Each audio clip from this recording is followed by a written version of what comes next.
pemirsa, senang sekali saya Anggun Mawansyah dapat hadir kembali menjumpai Anda pada program kesayangan kita, program di Dokter Kite. Dan kita akan membahas mengenai berbagai macam penyakit guna mengedukasi masyarakat Kota Lubuk Linggau agar tahu bagaimana cara menanggulangi penyakit-penyakit yang ada. Dan kali ini pembahasan kita adalah mengenai kebersihan telinga. Sebagaimana biasanya kita telah menghadirkan seorang narasumber yaitu Dr. Novi Rianti selaku spesialis THT. Oke dokter, apa kabar hari ini dokter? Alhamdulillah Masih baik. Ya dokter, kita di dalam program Tanya Dokter ini kita akan membahas mengenai telinga ya dok ya? Iya, jadi seperti yang kita ketahui telinga ini biasanya seringkali dilupakan ya dok ya? Iya, karena kecil posisinya. Iya, posisinya kecil. Ya, nah ini banyak masyarakat yang mengetahui bahwa telinga itu adalah organ yang hanya untuk mendengar seperti itu. Tapi sebetulnya fungsi lain dari telinga itu apa sih dok? Selain untuk mendengar, telinga juga berfungsi sebagai organ keseimbangan. Organ keseimbangan karena telinga kita sendiri itu sebenarnya ada 3 bagian ya. Bagian luar, telinga bagian tengah, dan telinga bagian dalam. Telinga bagian luar itulah yang sering kita korek-korek. Tempat kotoran telinga itu telinga bagian luar. Telinga bagian dalam sendiri itu telinganya berhubungan dengan hidung. Makanya ketika kita menghembus terkadang terasa ke telinga. Sedangkan telinga bagian dalam itu telinga yang berfungsi sebagai organ keseimbangan. Jadi kalau yang sering muyang, ngeliang, muter-muter itu bisa kelainannya di telinga bagian dalam.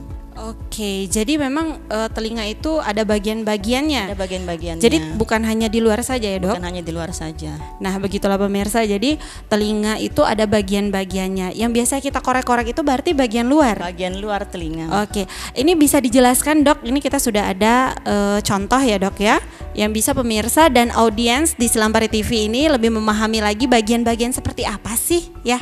Yuk silakan dok. Oke, ini kebetulan saya bawa manekin telinga. Ini telinga kita kalau dipotong secara melintang ya ibu-ibu. Ini daun telinga yang merupakan bagian dari telinga luar. Ini telinga bagian tengah. Nah, telinga bagian luar itu yang bagian yang sering kita korek-korek, yang sering ada kotoran telinganya. Terus di batasnya itu gendang telinga ini. Contohnya memang kurang terlalu jelas ya. Selaput yang berwarna putih kadang-kadang salah dianggap itu kotoran telinga padahal udah kena gendang telinga. Setelah gendang telinga itu ada bagian di belakang gendang telinga itu ada telinga bagian tengah itu ada tulang-tulang pendengaran. Ada 3 macam tulang di situ yang juga berfungsi untuk menghantarkan suara. Nah, terus telinga bagian dalam itu lebih ke dalam lagi, lebih ke sini, ke bagian sini itu yang berfungsi sebagai organ keseimbangan tadi. Jadi yang sering muter ngeliang itu bisa jadi gangguannya ada pada telinga bagian dalam, walaupun pusing ngeliang berputar itu bisa disebabkan dari organ yang lain, misalnya dari mata atau dari saraf. Oke, seperti itu ya, betul ya. Jadi memang terkadang masyarakat juga, orang-orang juga banyak yang merasa vertigo seperti itu ya. Ya, jadi keliengan itu ternyata bisa jadi karena gangguan pada telinga begitu dong. Oke. Dan ini yang sangat ingin ketahui, bagaimana bisa kotoran telinga itu semakin lama semakin banyak dan semakin menumpuk seperti itu dok?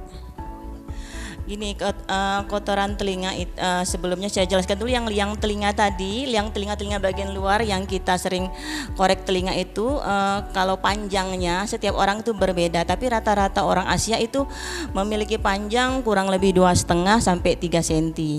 Dihitung dari luar sampai ke bagian yang dekat ke gendang telinga. Tapi yang menghasilkan kotoran telinga itu sebenarnya hanya 1/3 luar saja yang ada kotoran telinganya yang banyak dihasilkan.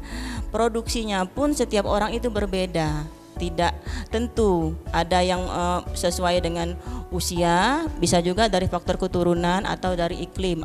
Bentuknya pun berbeda-beda. Ada yang kuning terkadang, ada yang putih,